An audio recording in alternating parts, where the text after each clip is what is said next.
कृषि कानून को लेकर पंजाब से लेकर हरियाणा तक सियासी बवाल मचा हुआ है। किसान सड़कों पर उतरे हुए हैं। इस बीच मोदी कैबिनेट में बीजेपी के सहयोगी दल शिरोमणि अकाली दल की इकलौती मंत्री हरसिमरत कौर बादल के इस्तीफे के बाद अब पार्टी ने एनडीए से भी नाता तोड़ लिया है। पंजाब में अकाली दल के बीजेपी से अलग होने के बाद अब हरियाणा में बीजेपी जेजेपी की गठबंधन वाली सरकार पर संकट के बादल मंडराने लगे हैं।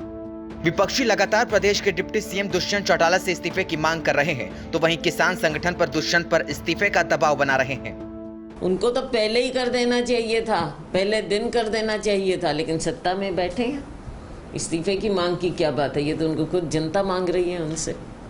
किसानों को लेकर कल चंडीगढ़ में कांग्रेस उनको तो सरकार का साथ कब से छोड़ देना चाहिए। हमारे दुष्यंत चौटाला को तो कोई शर्म नहीं आई। ये तो अलग आंदोलन इन्होंने चुनाव लड़ा था और किसानों ने जो वोट दिए थे इस उम्मीद भी दिए थे कि देवीलाल का पोता है।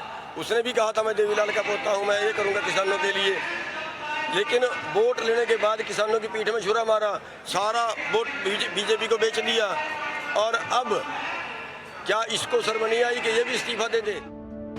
किसानों के मुद्दे पर मचे सियासी घमासान के बीच खबर आ रही है कि आगामी 1-2 दिन में दुष्यंत चौटाला केंद्रीय मंत्री अमित शाह और बीजेपी अध्यक्ष जेपी नड्डा से मुलाकात करने वाले हैं।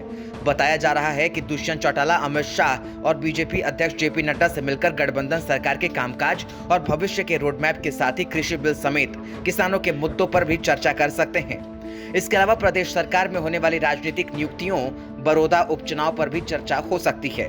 बताते चलें कि रविवार को मुख्यमंत्री मनोहर लाल खट्टर भी गृह मंत्री अमित शाह से उनके आवास पर मुलाकात कर चुके हैं। इस दौरान दोनों नेताओं के बीच कई मुद्दों पर चर्चा हुई।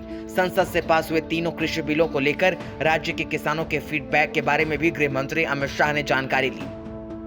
आपको बता दें कि जननायक जनता पार्टी में भी कृषि बिल को लेकर फूट देखने को मिली है। दरअसल जेजेपी कृषि बिल को लेकर मोदी सरकार के समर्थन में है। हालांकि पिछले दिनों जेजेपी के 2 विधायकों ने कृषि बिल के खिलाफ आयोजित विरोध प्रदर्शन में हिस्सा ले चुके हैं। हरियाणा में बीजेपी जेजेपी गठबंधन की सरकार होने के बावजूद जेजेपी के दोनों विधायकों ने पार्टी स्टैंड के खिलाफ जाकर कृषि बिल के खिलाफ विरोध प्रदर्शन में हिस्सा लिया। इससे पहले दुष्यंत चौटाला खुद भी बोल चुके हैं कि अगर कृषि कानून में एमएसपी के साथ किसी तरह की छिड़खानी होती है तो वो भी अपने पद से इस्तीफा देने को तैयार हैं। ब्यूरो रिपोर्ट, पंजाब तक।